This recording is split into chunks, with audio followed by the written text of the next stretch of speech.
Total जो होता है पाकिस्तान से आप वहां पे पहुंचे, इसमें कितने पैसे लग जाते हैं स्कॉलरशिप मिलने से पहले? पहले आपकी कितने अमाउंट आपके पास हो तो आप जो है किसी कंट्री में, अगर आपके पास फॉर एग्जांपल स्कॉलरशिप आपको मिल गया, एडमिशन आपको मिल गया, वहां जाने और यहाँ पाकिस्तान में कितने पैसे होने चाहिए आपके पास?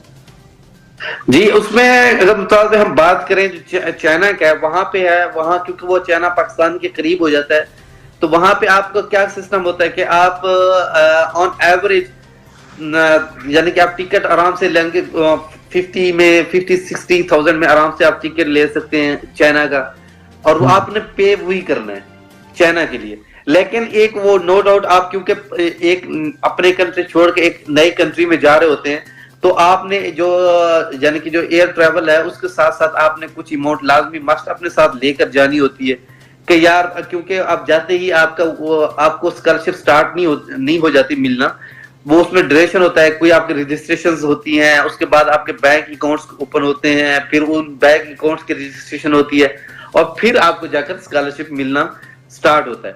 तो उसमें तकरीबन कोई आप ऑलमोस्ट एक मंथ का वो रख सकते हैं कि एक मंथ आपको लगेगा उसमें ये सारी चीजें अरेंज होने में या फाइनल होने में।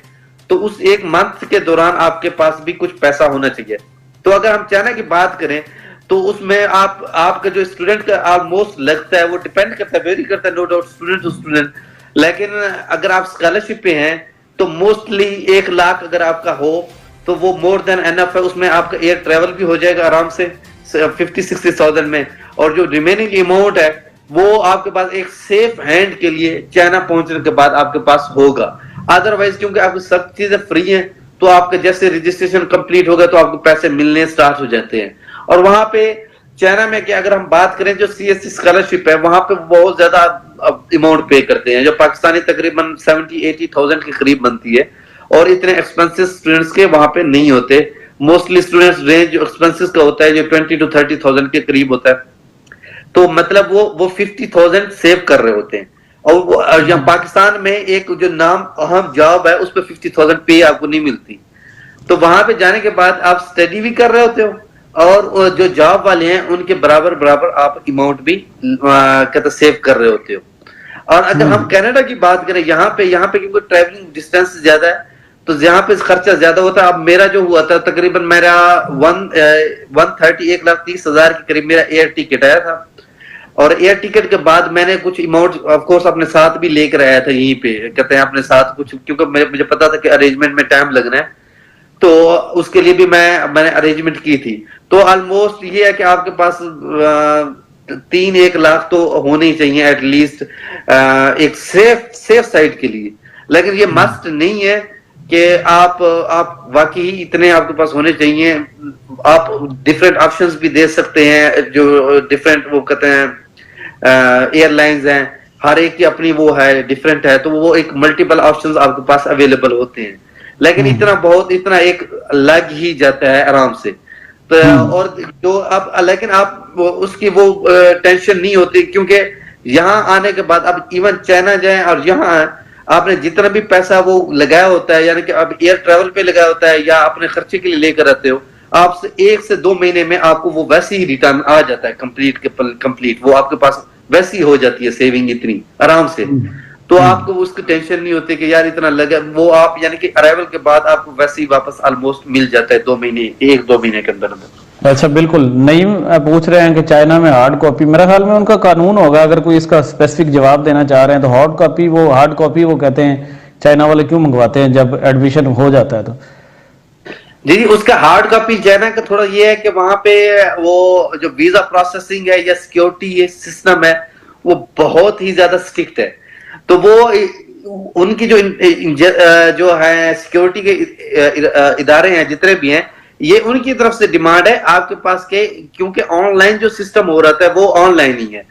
उनके पास एक किसी का आप ऑनलाइन आप करते सिग्नेचर, या ऑनलाइन आप सिग्नेचर कर नहीं सकते, आप नाम ही लिख देते हो, तो वो एज ए प्रूफ के तौर पे आप अपने डिपार्टमेंट जितने भी डिपार्टमेंट्स हैं वो उनसे लेते रहते हैं, डाटा लेते रहते हैं, कौन से स्टूडेंट आ रहे हैं कौन नहीं आ रहे, क्या सिस्टम है, कितने आए क्या नहीं, वो पूरा डिटेल रखते हैं।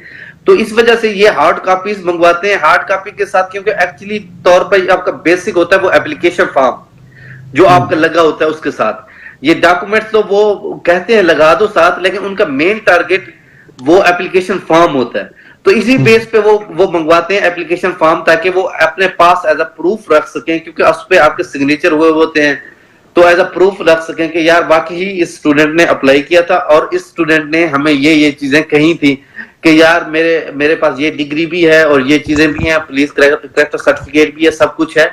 हमने ऐसे यानी कि आउट ऑफ वे जाकर स्टूडेंट की हेल्प नहीं की, वो एज अपने प्रूफ के तौर पे वो चीजें रखते हैं अपने पास। जी बिल्कुल फार भाई, आपने बात की, आपने वक्त दिया, आपके वक्त का बेहद शुक्रिया।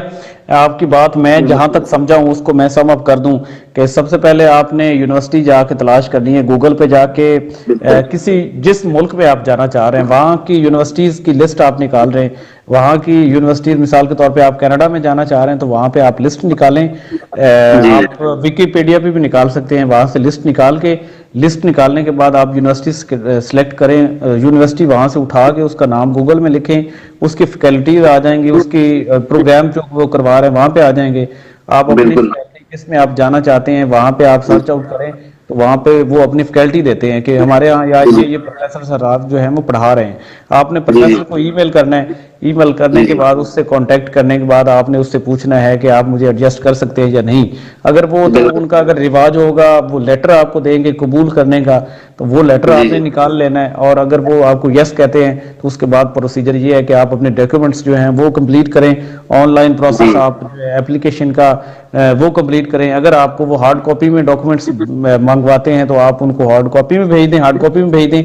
अगर वो आपको कहते हैं कि आप अपने साथ लेकर आइएगा, हमें कुछ नहीं चाहिए, तो आप वहां पे डॉक्यूमेंट्स अपने साथ लेकर चले जाएं। आपने अटेस्टेड करवाने हैं अपनी यूनिवर्सिटी से, गजटेड ऑफिसर से, नोटरी पब्लिक से आप करवा सकते हैं अटेस्टेड, और उसके बाद आप उनको पोस्ट कर दें या साथ ले जाएं। और उसके बाद अगर आपका एडमिशन हो जाता है, एडमिशन और आपको स्कॉलरशिप भी मिल जाता है, आप यहाँ से जहाज बैठ जाते हैं, तो आपके पास कनाडा या वेस्टर्न कंट्रीज में आप जा रहे हैं तो आपके पास 3-1 लाख रुपया होना चाहिए, ताकि आप अपने आप को वहां पे मैनेज रखें, आप पजल ना हो जाए, परेशान ना हो जाए। वहां पे खाना भी आपने खाना है, जो प्रोसेस पूरे होने के बाद, आपके बैंक अकाउंट्स होने के बाद, सारा कुछ आपको मिलने के पहले आप जो है वो अपने पैसे वहां पे इस्तेमाल कर सकते हैं। अगर आप चाइना जा रहे हैं तो आपके पास 1 लाख और 1,20,000 के करीब अगर होंगे तो आप आराम से 1 महीने का जो ड्यूरेशन है वहां पे खूबसूरती से एंजॉय कर सकते हैं। वहां पे जो है वो फहर इब्तिशाम साहब, आपने हमें वक्त दिया, आपके लिए दुआ ये है कि आप इसी तरह हंसते मुस्कुराते रहें। प्यार मोहब्बत की शख्सियत है, आप सरापा मोहब्बत है, आप कामयाब रहें, और जब पाकिस्तान आए तो इंशाल्लाह ताला आपसे कांटेक्ट होगा, आपसे मुलाकात भी होगी। आपकी बहुत शुक्रिया। और फहर भाई जो है उनका यूट्यूब चैनल भी है, उसमें भी इंफॉर्मेशन उन्होंने दी हुई है डिफरेंट सब्जेक्ट्स और सारी चीज़ों के बारे में। फहर भाई आप वो जो है वो नीचे जो है वो अपना कमेंट्स में जो है अपना चैनल का लिंक भी सेंड कीजिएगा। और उसके अलावा ये फॉर्मेट जो है मेल का, वो नईम भाई मैंने दूसरे इंटरव्यू में वो मैं आपको वहाँ पे कमेंट पे कर देता हूँ, वहाँ पे आप देख सकते हैं। फहर भाई आपके लिए दुआ, प्यार, मोहब्बत, आपने वक्त दिया, बहुत बहुत शुक्रिया। इंशाल्लाह ताला दोबारा भी आपसे वक्त लेते हैं। थैंक यू, आपने बिल्कुल टाइम निकाला, क्योंकि हम मकसद यही है, यूट्यूब चैनल भी है या जो भी है प्लेटफॉर्म जो भी है, तो उससे यही है कि यार स्टूडेंट्स के कुछ ना कुछ गाइड हो जाए। तो आपने आज माशाल्लाह बड़ी डिटेल में इंटरव्यू लिया है, तो मुझे उम्मीद है कि ऑलमोस्ट जो स्टूडेंट्स के कंफ्यूजन है वो एंड हो चुकी होगी। और साथ साथ जाते जाते मैं यही एक बात कहूंगा कि पहली बात तो ये है कि एक अपने अंदर वाला इंसान उसको जगाएं और वो मोटिवेशन के साथ जाएं कि यार आपने कर